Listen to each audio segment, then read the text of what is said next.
Whether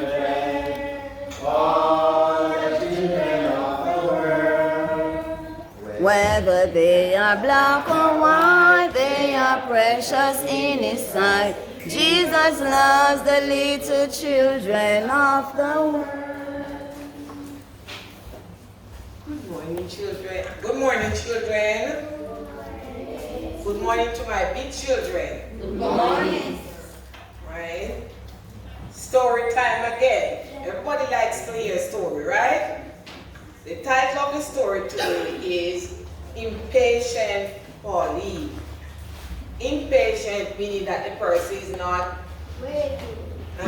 Very good, I like that. The person cannot wait or love to wait. Should we be impatient? Yes. Is it right for us to be impatient? You're supposed to be patient. Very good. Listen carefully. Right? Pauline and Gio had just thought of a wonderful game. They called it Carrying the Post. Gio was to be the driver of an express steam train, and Pauline the pilot of a big, beautiful jet plane. Of course, they didn't have any trains or planes in their garden, but they made do with what they had. Geoff imagined that his wagon was a steam train, and Pauline decided to turn his swing into a jet plane. It was just as easy as that. Anybody here knows a plane? Yes.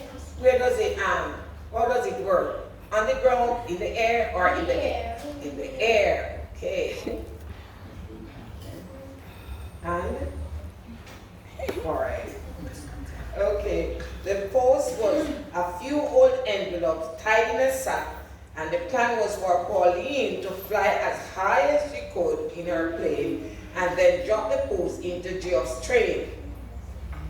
Geoff was then to steam off to different parts of the country, all in the garden, of course, and deliver the letters. It was a great idea, and everything would have gone splendidly if they had just remembered one thing, that the ropes of the swing was wearing out. And here is Pauline in the swing. Do you like to go and swing? Yes, But miss. I like it too. It's nice to go in the game, but we're not to go too high. Yes, so listen, you're predicting, and I like that. Hear what happened? You have to listen, Joe. You have to listen because I'm going to ask you some questions. Mom had warned them of the danger that very day. In fact, the last thing she said before she had gone shopping was, mind those ropes. They are fraying badly. What do you think it means afraid? Drop. Very good. You're wearing them out. They were getting worn. Okay. She said, mind those ropes. They are fraying badly. Whatever you do, don't swing too high. Wait until Daddy had a chance to put in new ones. As the game began, Pauline looked at the ropes and told herself that they didn't look so good. But in spite that it didn't look so good, what do you think she did? She still swing, man, just like some of us, not being obedient to God and to others too. They were reminded of the frayed rope, a bit here and there. They wouldn't last a long time. Yet anyway, she wasn't heavy. That's what she was saying to herself. So with the post bag on her shoulder, she began to swing, ready to take off. She shouted to Geoff. Geoff imitated the sound of a steam whistle as he brought his wagon towards the swing. Trains coming into station! Trains coming into station! Then she swung about as high as she could and threw the post bag towards Geoff's train. Just fling it over there. It landed 10 feet away from the train. Look at that, said Geoff. Miss it, man, miss it. I'll show you, Geoff. I'll show you, said Pauline. I can do it. Bringing the swing to a stop and running back to pick up the post bag. That was a trial run. Next time I'll drop it right in your wagon. I can do it. I can do it. Maybe you shouldn't try again, said Geoff. Look at the ropes. They're worse than ever. Suppose they break. They break this afternoon, said Pauline. Well, don't swim too high, said Joe. All right, said Pauline, I won't go that high. But she did. Airman's coming, airman's coming, she cried, swinging higher and higher. Where's the train? Joe started once more to puff towards Pauline's imaginary jet plane. When he saw it fall apart right in front of him.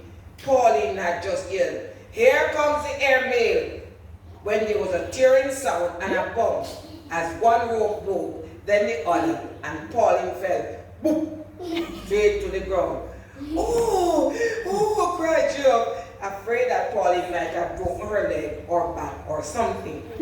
But Pauline jumped to her feet and ran to the house screaming, "Mommy, Mommy, Mommy," at the top of her voice. Then remembered that Mommy had gone shopping. She turned and started for town, only to run into the arms of her dad as he came in front of the gate with a coil of new rope on his arm. The rope broke. The rope broke? The rope broke, Daddy. The rope broke, Daddy. So you couldn't wait, said Daddy, picking her up. My little impatient Pauline. I think we better look over you to see if you have any broken bones or if you're in one piece. He did, and she was fortunately. All he could find was a rope burn on her left arm. Inside Pauline, however, there was something he couldn't just see then. It was her decision not to be impatient again. And this is the end of the story.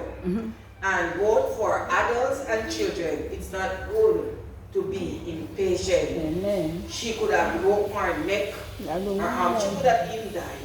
And that same thing happened to some of us. We can't wait on God. God has a plan for all of us here in life. But sometimes we go ahead and we want to help God. God does not need our help. We need to wait on God. They that wait on the Lord shall renew their strength. Amen. Amen.